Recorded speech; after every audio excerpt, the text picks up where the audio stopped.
भगवान की प्रेयसी हूँ, दासी हूँ, तो अगला जन्म भी मुझे भगवान शिव की दासी के रूप में मिले और मेरा उनसे ही पाणिक ग्रहण हो। अब भगवान भोलेनाथ तक ये खबर गई और तुलसीदास जी कहते हैं जिस समय भगवान शिव को ये समाचार मिला, उस समय भगवान भोलेनाथ ने अपनी जटा के बाल से वीरभद्र का प्रागट्य किया और वीरभद्र ने जाकर खूब यज्ञ में खंडन किया। भगवान भोलेनाथ के गण वीरभद्र साक्षात भगवान के समान ही हैं, उतना ही बल है, वैसे ही बलशाली है, वैसे ही बलिष्ठ है। बोलो वीरभद्र भगवान के जय। भगवान वीरभद्र जी यज्ञ का खंडन भी कर रहे हैं, दंडित भी कर रहे हैं उन लोगों को जिन्होंने भगवान भोलेनाथ का अपमान किया, और महाराज दक्ष के कांधों को अपने पैरों में फंसाकर और ऐसे शीश घुमाकर निकाला और यज्ञाग्नि में स्वाहा कर दिया। बोलिए वीरभद्र भगवान की जय। अब यजमान का सर ही कट गया तो कहां से यज्ञ हो? सब लोग बड़े परेशान, किसी ऋषि के दांत टूटे, किसी की दाढ़ी नूची। अब भगवान शिव के गण तो शिव के गण है साहब, जहां पे किसी का बस नहीं चलता फिर वहां भगवान शिव के गणों का बस चलता है। महाराज सभी देवताओं ने ब्रह्मा जी से कहा, हे पिताजी इस समस्या से हमें छुड़ाओ। ब्रह्मा जी बोले, हमारे ही बेटे ने यज्ञ किया, हम अपने बेटे के यज्ञ में नहीं आए तो तुम्हें समझ नहीं आई है? नारायण यहां पर नहीं आए तो तुम्हें समझ नहीं आई, लेकिन दूसरों का अपमान देखने में आप लोगों को बड़ा अच्छा लगता है? एक संत कह रहे थे, इधर उधर की बातें, इधर इधर की बातों को करने वाले और खुश रहते हैं जमाने में घरों में आग लगाने वाले। हाँ, और सच्ची बातों पर कोई यकीन नहीं करता और झूठी बातों पर ताली बजाते हैं जमाने वाले। बोलो सियावर रामचंद्र भगवान की। लेकिन इसका फल भोगना पड़ता साहब, देवताओं ने भोगा तो ब्रह्मा जी से कहा कि विष्णु जी के पास ले चलो, विष्णु जी कोई हल बताएंगे। तो विष्णु जी को लेकर आज भगवान भोलेनाथ की शरण में गए। तो भगवान भोलेनाथ का एक नाम है, क्या नाम है? काशी में रहते हैं भगवान। किस नाम से रहते हैं? सभी लोग बोले, विश्वनाथ।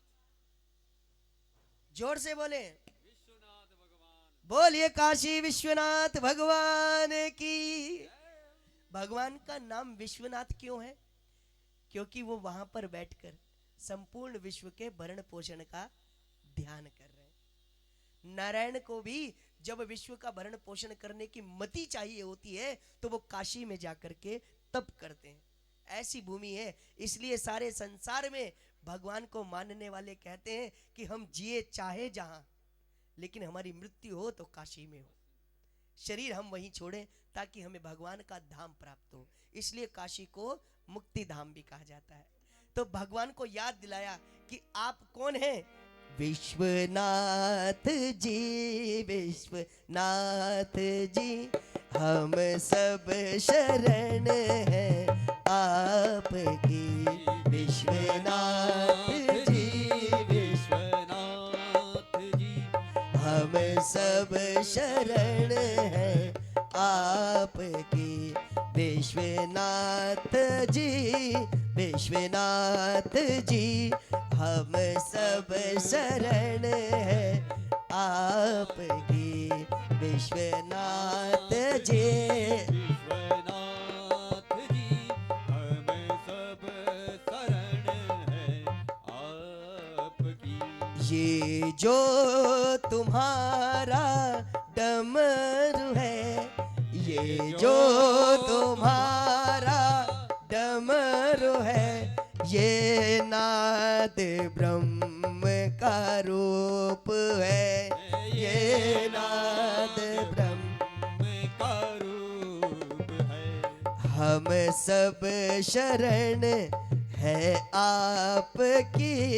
तेरी जटा में गंगा विराजती, हम सब करे तेरी स्तुति।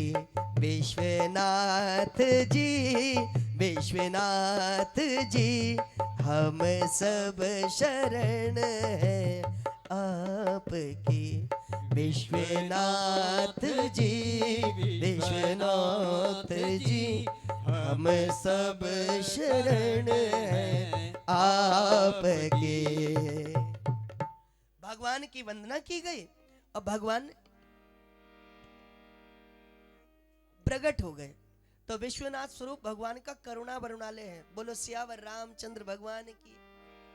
देखो, अगर हम भगवान का सौम्य स्वरूप देखना चाहते हैं तो सौम्य स्वरूप हम भगवान का विश्वनाथ रूप ही देख सकते हैं। क्योंकि जब एक व्यक्ति को परिवार का भरण पोषण करना होता है तो वो बड़े संयम के साथ अपने व्यवहार पर संयम रखकर अपने कार्य को करता है। बोलो सियावर रामचंद्र भगवान की। तो हम आपसे निवेदन कर रहे थे,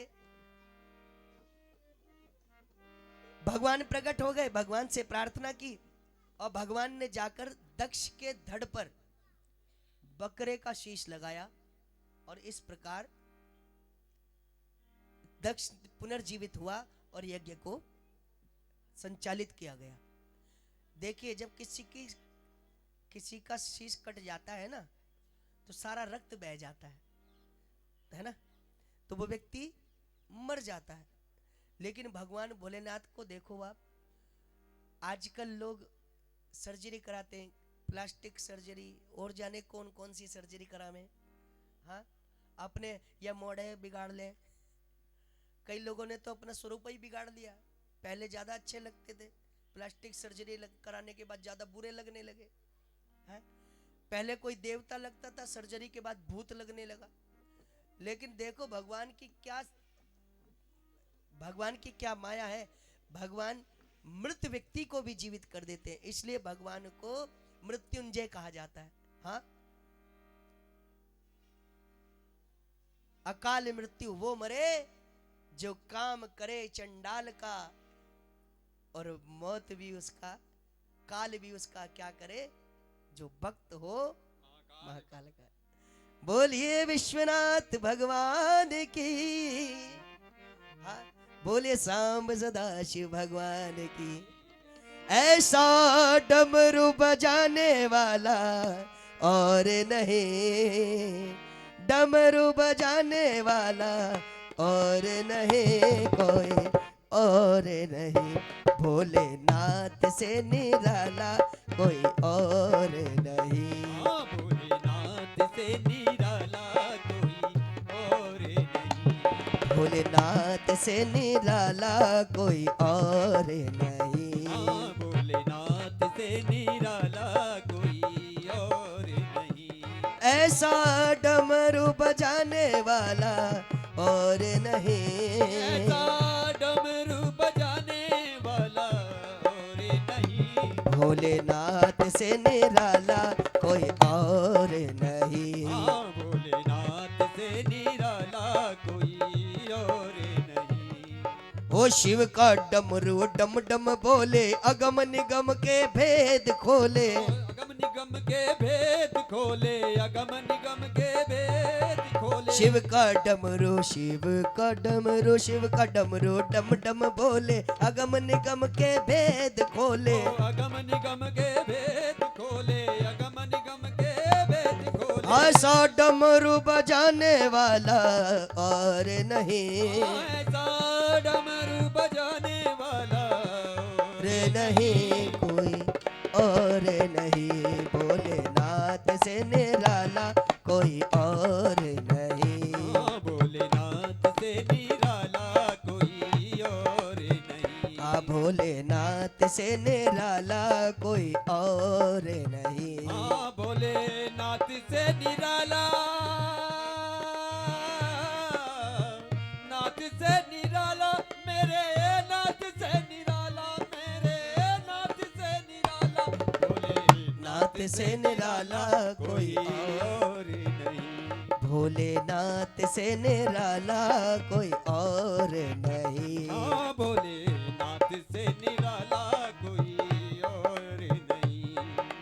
तुमने जग का कष्ट मिटाया, मुझको स्वामी क्यों बिसराया। मुझको स्वामी क्यों बिसराया, मुझको स्वामी क्यों बिसराया। तुमने जग का कष्ट मिटाया, मुझको स्वामी क्यों बिसराया। मुझको स्वामी क्यों बिसराया, मुझको स्वामी क्यों बिसराया। अब तो भक्तों का रखवाला कोई और नहीं, अब तो भक्तों का रखवाला कोई और नहीं, कोई और नहीं। भोलेनाथ से निराला कोई और नहीं। हाँ, भोलेनाथ से निराला कोई और नहीं। भोलेनाथ से निराला कोई और नहीं। भोलेनाथ से निराला कोई और नहीं। हाँ कोई और नहीं, हाँ, कोई कोई और नहीं। कोई और नहीं, हाँ, कोई और नहीं। नहीं।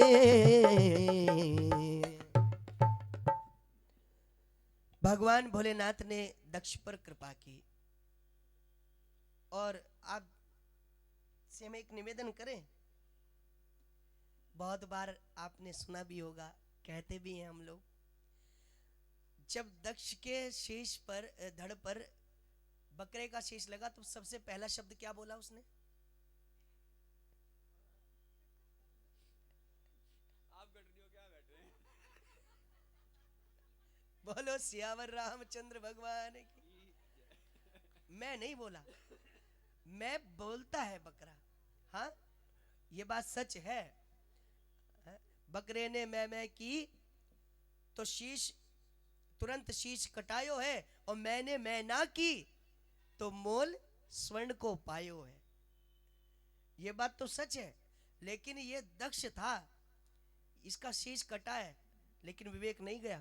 ये समझ गया कि महाराज, तो इसने भगवान की स्तुति करना चाहा। स्तुति करने के लिए इसने शब्द निकाला ओम। लेकिन जब बकरा ओम बोलेगा तो क्या वो ओम सुनाई देगा? क्योंकि भैया जानवर तो स्पष्ट भाषा बोल नहीं पाता। तो वो ओम क्या हुआ, ओम की जगह वो ये सुनाई दिया। इसी को